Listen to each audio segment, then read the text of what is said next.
मुझे और मेरी बहन को अचानक दो सिस्टम मिले। एक था जमाखोरी सिस्टम और एक था क्लियरिंग सिस्टम। मेरी बहन ने मुस्कुराते हुए जमाखोरी सिस्टम चुना और मुझे दूसरा चुनना पड़ा। लेकिन किसे पता था कि एक हफ्ते बाद वैश्विक ग्लेशियर प्रलय आ जाएगी, जो भी वायरस फैल जाएगा। एक भाई के नाते मुझे अपनी बहन की चिंता थी। भले ही हर बार अपनी शक्ति का उपयोग करने से मेरी ऊर्जा खत्म हो जाती थी और सिर फटने जैसा दर्द होता था, फिर भी मैं बहन के लिए झोंबियों का सफाया करने में सबसे आगे रहा। बहन बड़े आराम से मेरे द्वारा साफ किए गए सुरक्षित घर में रहती थी और लूट के सामान का आनंद लेती थी। जब मैं गंभीर रूप से घायल और मरणासन्न था और मुझे जान बचाने के लिए सामान की जरूरत थी, तब बहन ने अपने प्रेमी के साथ मिलकर मुझे झोंबियों के लिए दरवाजे के बाहर बंद कर दिया। हालांकि जब मेरा पुनर्जन्म ग्लेशियर प्रलय आने से एक हफ्ते पहले हुआ तो मैंने पाया कि मेरी बहन ने पहले ही क्लियरिंग सिस्टम चुन लिया है। अब मुझे समझ आ गया कि वह क्या सोच रही है। मैं मुस्कुराया। जमाखोरी सिस्टम भले ही झोंबियों पर हमला नहीं कर सकता, लेकिन इसमें असीमित स्थान और समय को रोकने की शक्ति है जो खाने को बिल्कुल ताजा रखती है। इसलिए मैंने जमाखोरी सिस्टम का उपयोग करके पागलों की तरह सामान जमा किया और उसे पहले ही छिपा दिया। इस समय मेरा पुनर्जन्म सिस्टम चुनने वाले दिन ही हुआ है। भैया, ये क्लियरिंग सिस्टम मुझे दे दो। मैंने भी सोच लिया है, बचपन से आपने मेरी रक्षा की है, इस बार मुझे आपकी रक्षा करने दे। यह मार काट और मेहनत वाला गंदा काम मैं ही करूंगी, क्योंकि तुम्हें हीरो बनने का इतना शौक है और प्रलय में नाम कमाना चाहते हो, तो ऐसे अच्छे दिन तुम्हें मुबारक। तो फिर मैं जमाखोरी सिस्टम ले लेता हूँ। चुनाव पक्का हो गया, अब बदला नहीं जा सकता। आखिरकार मुझे क्लियरिंग सिस्टम मिल ही गया। पहले मैं इसे आजमा कर देती हूँ। ये शक्ति आखिरकार मेरे हाथ में आ गई। भैया, मैं थोड़ी थक गई हूँ, मेरे लिए पानी लाओ, और माता पिता द्वारा छोड़ा गया वह बैंक कार्ड मुझे दे दो। मुझे बाहर जाकर कुछ चीजें खरीदनी है। दफा हो जाओ। भैया, आपने अभी क्या कहा? क्या आप अभी भी मुझसे इसलिए नाराज हैं क्योंकि मैंने क्लियरिंग सिस्टम ले लिया? लेकिन मैंने यह आपकी रक्षा के लिए किया है। बाहर निकलो, यह मेरा घर है, कागजों पर मेरा नाम लिखा है। मैं तुम्हें 10 मिनट देता हूँ, अपना सामान समेटो और यहाँ से चली जाओ। ये माता पिता का भी घर है। आप मुझे बाहर निकालने वाले कौन होते हैं? अब भी इसी वक्त निकलो, वरना मैं गार्ड्स को बुलाकर तुम्हें बाहर फेंकवा दूंगा। जब आप इतने बेरहम हो रहे हैं तो फिर मेरी बेरुखी का भी बुरा मत मानना, पछताना मत। इस जन्म में मैं तुम्हें अपने सामने कुत्ते की मौत मरते हुए देखूंगा। इस बोझ से छुटकारा पाकर मैं आखिरकार खुलकर अपना काम कर सकता हूँ। अब प्रलय आने में एक हफ्ते का समय है, सब कुछ करने का समय है। इस जाने पहचाने घर को एक आखिरी बार देकर मैंने पैसा जुटाने के लिए घर बेचने का फैसला किया। मैं स्टडी रूम में गया और कंप्यूटर खोला। एक विज्ञापन डाला, आलीशान घर जल्दी बेचना है, बाजार कीमत से 20% कम पर केवल नकद भुगतान। इसके बाद मैंने बैंक मैनेजर झांग को फोन किया। मैंने कहा,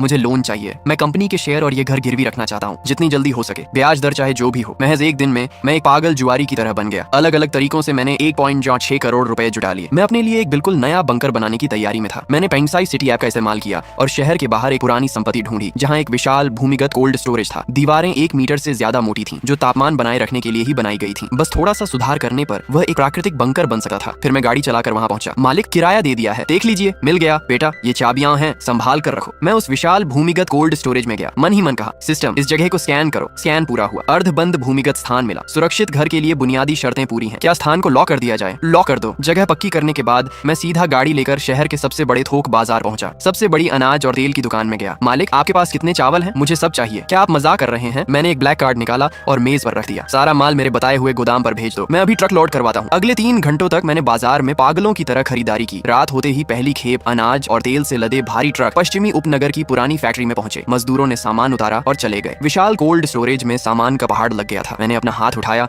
और सबसे नीचे वाली बोरी पर रखा। आंखों के सामने सामान का वह पहाड़ पल भर में मेरे सिस्टम स्पेस में समा गया। उस असीमित सफेद स्थान में सारा सामान हवा में तैर रहा था। यहाँ समय थमा हुआ है, जो चीज जैसी डालोगे वैसी ही बाहर निकलेगी। अगले दिन मजदूर गोदाम की मरम्मत कर रहे थे। मालिक, आपकी जरूरतें कुछ ज्यादा ही अजीब नहीं है? क्या परमाणु बम से बचने की तैयारी कर रहे हैं या गॉडजिला से? वजह मत पूछो, फोटो मत लेना, सोशल मीडिया पर मत डालना। काम पूरा होने पर 20 लाख अतिरिक्त दूंगा। समझ गया? मालिक, आप मेरे पिता समान हैं। 3 दिन में काम पूरा हो जाएगा। पिछली जिंदगी में बहुत से जीवित बचे लोग मजबूत बंकर होने के बावजूद कड़ाके की ठंड से मर गए थे या वेंटिलेशन सिस्टम में वायरस फैलने से पूरी तरह खत्म हो गए थे। इस बार मैं सारे खतरों को खत्म कर दूंगा। मजदूरों को निर्देश देकर मैं गाड़ी चलाकर शहर के सबसे बड़े फर्नीचर सेंटर पहुंचा। जब मैं पागलों की तरह खरीदारी कर रहा था, तभी एक जानी पहचानी आवाज पीछे VIP लाउंज से आई। ओह जानू, देखो ये जैकेट मुझ पर कैसी लग रही है। अलमारियों के बीच से मैंने उन 2 चेहरों को देखा जिनसे मुझे नफरत थी। बहन एक जैकेट लेकर खुद पर आजमा रही थी और जी बोक्सिया उस सोफे पर बैठकर फोन चला रहा था। रुयान, हमें पैसे बचाकर खर्च करने होंगे। तुम्हारे उस बेवकूफ भाई ने घर बेच दिया और हमें पैसे भी नहीं दिए। उस कृतज्ञ का नाम क्यों ले रहे हो? वैसे सीनियर, क्या वह प्रलय वाली भविष्यवाणी सच है? इंटरनेट पर बहुत से लोग कह रहे हैं। इतनी तेज धूप को देखो, सर्दियों में भी इतनी गर्मी कभी नहीं हुई। अचानक बर्फ कैसे जम सकती है? उन बकवास बातों पर यकीन मत करो। हम ये सोचते हैं कि तुम्हारे भाई के वे पैसे अपने पास कैसे लाएं। ये सुनकर मेरे चेहरे पर एक क्रूर मुस्कान आ गई। ये है मेरी प्यारी बहन। मौत करीब है और वह अभी भी जमाखोरी के बजाय पैसों के बारे में सोच रही है। बंकर कुछ ही दिनों में बनकर तैयार हो गया। आखिरी दिन, शहर में अभी भी शोर शराबा था। किसी को नहीं पता था कि यह पुरानी दुनिया का आखिरी समय है। मैं फिर बाहर नहीं गया, बल्कि बंकर में आखिरी जांच कर रहा था। सारे खिड़की दरवाजे वेल्डिंग करके बंद कर दिए गए थे। केवल एक मुख्य प्रवेश द्वार बचा था। मैंने लिविंग रूम की लंबी मेज पर खाना सजाया। अच्छी क्वालिटी का बीफ और ताजी सब्जियां तैयार की। पास में वाइन की एक बोतल रखी। फोन खोला और आखिरी बार सोशल मीडिया देखा। बहन ने 1 घंटे पहले एक अपडेट डाला था जिसमें वह हल्के कपड़ों में बालकनी में हवा का आनंद ले रही रही थी, जल्द ही उसे बहुत गर्मी महसूस होगी। यह कमेंट करने के बाद मैंने सिम कार्ड निकाला और उसे अंगीठी में फेंक दिया। आग ने सिम कार्ड को निगल लिया और पुरानी दुनिया से मेरा आखिरी संपर्क भी। ठीक उसी समय खिड़की के बाहर हो रही हल्की बूंदाबांदी अचानक रुक गई और फिर टेबल टेनिस की गेंद जितने बड़े ओले सुरक्षा कांच पर जोर से गिरे। उसके बाद दूसरा और फिर तीसरा। ओलों की बौछार गोलियों की तरह होने लगी। उसके पीछे ही तेज तूफानी हवाएं चलने लगाईं। तापमान तेजी से गिरने लगा। वैश्विक तापमान अगले 3 घंटों में 50 डिग्री तक गिर जाएगा। सभी नागरिक तुरंत अपने घर लौटें, प्रलय आ चुकी है।